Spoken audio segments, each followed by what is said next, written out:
tayo guys ngayon sa may Grand Lisboa Hotel and Casino. So ito guys, so libre lang na bus. Libre yan ang bus ng Grand Lisboa. Papunta sa mga papunta doon sa ferry or papunta doon sa may papunta ng Shuhai, doon sa may papunta ng China. So kung nag-check-in ka dito sa may hotel nila, is libre na yun yung bus. So maraming guards. So dyan guys, so ang Grand Lisboa, magpasok kayo dyan.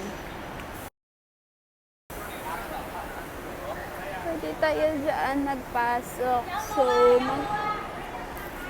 mag-video muna tayo dito sa labas. So yan yung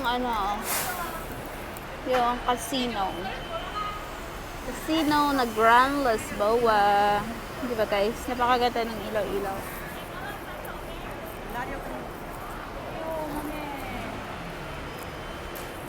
Magpasok tayo dito sa loob guys para makakita nyo yung makita nyo yung mga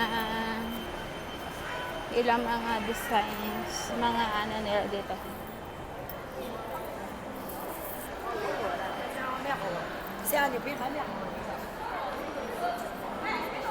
So dito napakalamig. Napakalamig. Ipakita ko sa inyo yung mga nila dito.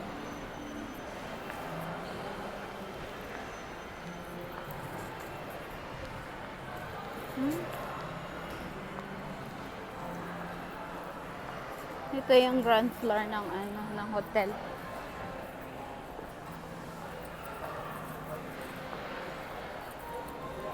Ito ang carvings, napakaganda,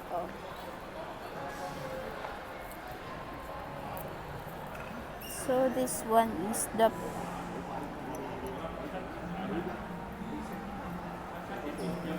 fine mammoth tusk carving of the Great Wall.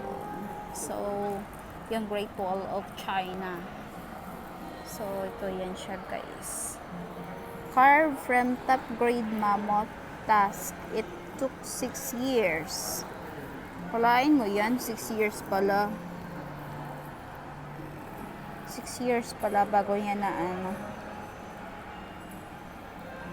bago yan nabuo is 6 years. Made by 10 experienced craftsmen to create,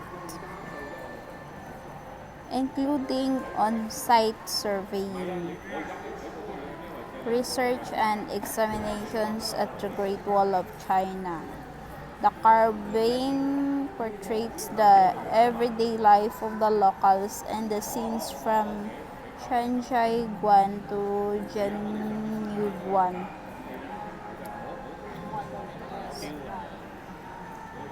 With its life experience, perfect proportions, and fine details created by superb craftsmanship, it is an outstanding and magnificent artwork. Grabe guys, 6 years yan bago nabuo guys. Ito. This is the Great Wall of China. So, kita nyo guys. Napakagaling ng gumawa nito. Tapos 10 sila ang nagawa. So, naka-crystal siya guys. Naka-crystal siya. Pero hindi mo siya matouch. Siya nasa loob siya. May mga Buddha-Buddha. 这沙哑的是沙哑diba? 在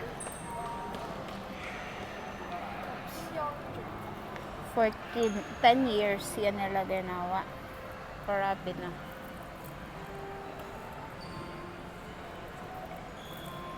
So meron pa din itong iba mga guys. So puntahan natin na.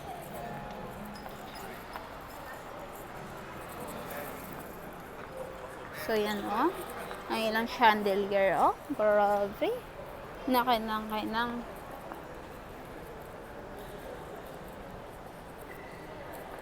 also this one. Puntahan natin, May monkey na gano'n.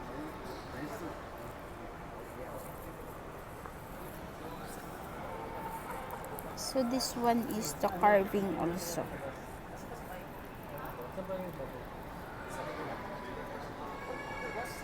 Inspired by the fictional story of the Monkey King's rebellion against heaven from the Chinese classical novel Journey to the West.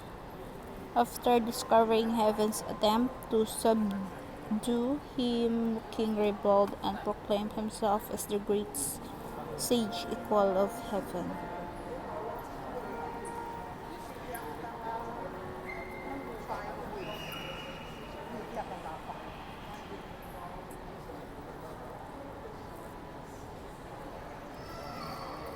Ang monkey pala sa baba, guys, yan ay symbolizes ng fertility and prosperity of future generations. Kasi may monkey din sa baba.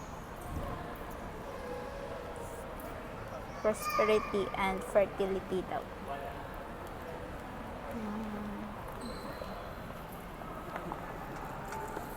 Kahoy lang siya, guys.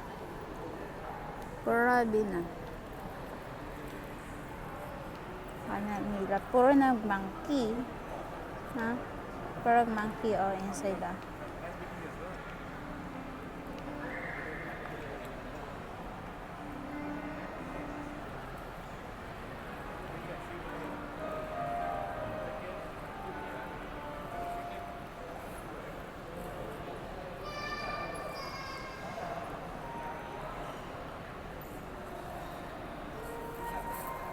So that is the fine Mamotas carving of Monkey King. So mag-watch naman tayo sa iba, guys. Ito naman tayo sa mga gold at saka sa mga ito, yung isa na to. This one is it's a bear.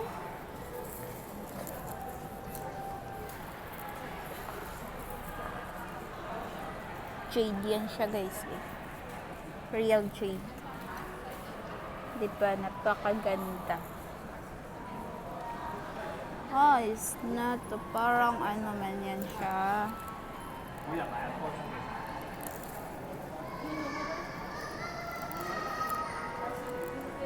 Parang yung kumakain ng isda ba?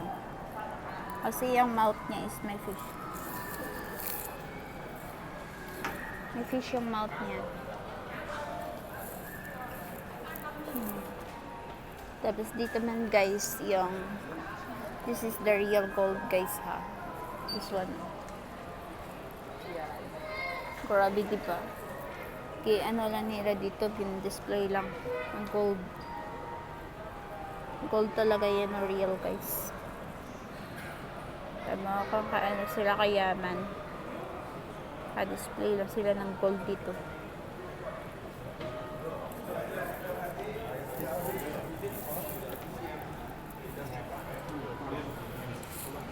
Lagyan ito para mag-detailed talaga.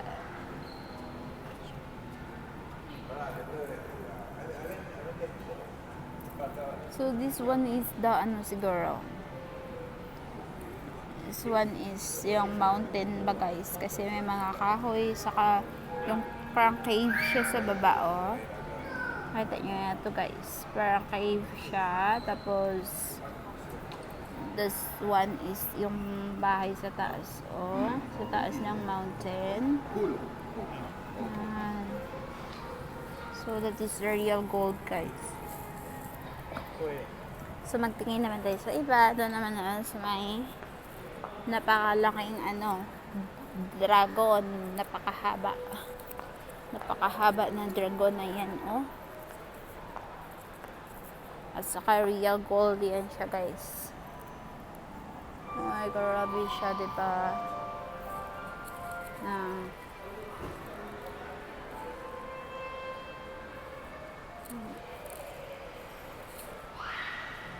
Saka sa morning, guys, marami mga tourist na napunta dito. So, dito naman tayo, guys, sa kabila, guys. Super ang nito, This one is the gentian that is made of the tree root carving of gentian,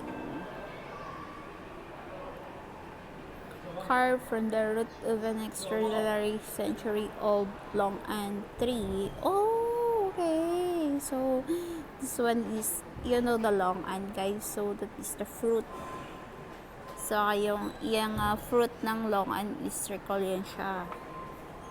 Alam ko yan siya ang long-an na fruit. So this one is the tree root of a long-an, made by fine craftsman over 1 year. So 1 year nila to ginawa. The artwork depicts the figure of gentian in natural posture with serene facial expression. This magnificent artwork of wood is highlighted with gold. With gold pala siya. May gold pala siya, guys. So, the color of that one, sa hands niya, saka sa iyang head, may gold siya, guys. Made of gold. Tapos yan, kaganda, diba, guys? Na kaganda-ganda. So, dito naman is ang jade. So, punta natin. So, this is the last one na. So, dito lang, ito guys, is the ground floor ng hotel. So, maraming naka-display dito. So, this one is the jade. Napakalaki. The jade. So, parang may tao sa middle.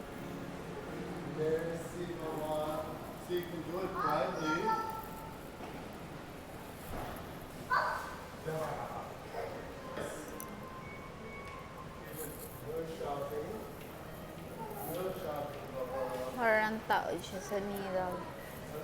Grabing pakagawa na. Napakalaking jade.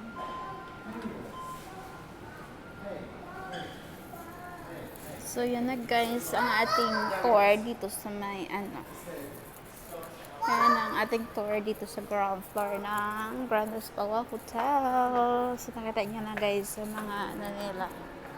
Napakaganda. Napakaganda ng kanilang ground floor. At saka yung kanilang chandelier. Napakalaki. Na nagkakinang-kanang. So, thank you for watching, guys.